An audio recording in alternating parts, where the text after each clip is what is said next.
தமிழ்நாடு ஜனங்களே, நீங்க யாருக்கு ஓட்டு போட போறீங்க? அது எதுக்கு நீ கேட்குற? உங்களுக்கு தான் எலெக்ஷன் முடிஞ்சிருச்சு. எம்எல்ஏ எலெக்ஷன் வரும்போது கேரளம், தமிழ்நாடு, யூபி, ஆந்திரா எல்லாம் வேற வேற இருக்கலாம். ஆனா எம்பி எலெக்ஷன் வரும்போது நம்ம எல்லாம் ஒன்று தானே. அப்போ நீங்க யாரை ஜெயிக்க வைக்க போறீங்க? அதான் கேள்வி. பிஜேபியை நீங்க ஜெயிக்க வைக்க மாட்டீங்க, ஏன்னா பிஜேபி உங்களுக்கு பிடிக்காது. அப்புறம் யாரு? ஏடிஎம்கே, எடப்பாடி பழனிசாமி, அவரே ஜெயிக்க வைக்க போறீங்க. அவர் மேல தான் உங்களுக்கு நம்பிக்கை இல்லையே, அதனால அவரே ஜெயிக்க விட மாட்டீங்க. அப்புறம் யாரு? டிஎம்கே, ஸ்டாலின். இந்த 10 வருஷமா என்ன பிடுங்கினாரு, அதனால நீங்க ஜெயிக்க வைக்க மாட்டீங்க.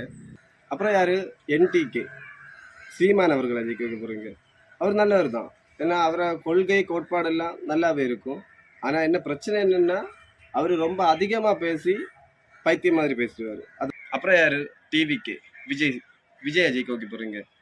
விஜய்க்கு நீங்க தாராளமா ஓட்டு போடலாம், ஏன்னா விஜய் கொள்கை கோட்பாடு எல்லாம் நல்லா இருக்கும். விஜயோட பிளான் என்னன்னா, ஜனங்க நிம்மதியா வாழணும், சந்தோஷமா வாழணும், அது மட்டும்தான், வேற எந்த விஷயமும் இல்லை. சிலவங்க சொல்லுவாங்க அவங்க இன்னும் அதிகமா காசு பார்க்கறதுக்காக தான் இங்க வந்திருக்காருன்னு.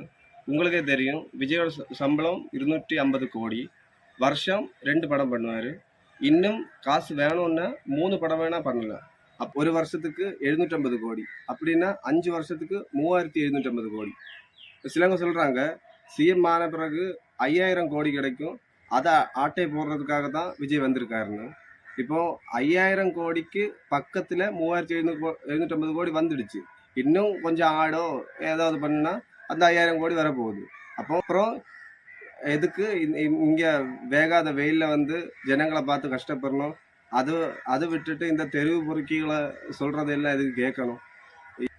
ஈனப்பிறவிகள் எல்லாம் அவங்க விஜய் வந்து குத்தம் சொல்றாங்க. அவங்க சிந்திக்க வேண்டிய விஷயம் என்னன்னா, நம்மளை விட விஜய் எங்க இருக்காரு, அது மட்டும்தான். தான் டேலண்ட்டை வெளிப்படுத்தி முன்னேறினவங்களை நாம எந்த காரணத்தை கொண்டும் குத்தம் சொல்லக்கூடாது. ஏன்னா எல்லாரும் ஒரே மாதிரி பிறக்கிறோம், வளர்றோம். சிலங்க மட்டும் ரொம்ப அதிகமா பேரும் புகழும் சம்பாதிக்கிறாங்க. அப்புறம் அஜித் ஃபேன்ஸ், நாங்க விஜய்க்கு ஓட்டு போட மாட்டோம். ரஜினி ஃபேன்ஸ், நாங்க விஜய்க்கு ஓட்டு போட மாட்டோம் அப்படின்னு சொல்வீங்க. உண்மை சொன்னா விஜய்க்கும் அஜித்துக்கும் போட்டி கிடையாது, விஜய்க்கும் ரஜினிக்கும் போட்டி கிடையாது. அவங்க படம் வரும்போது படத்துக்கு தான் போட்டி.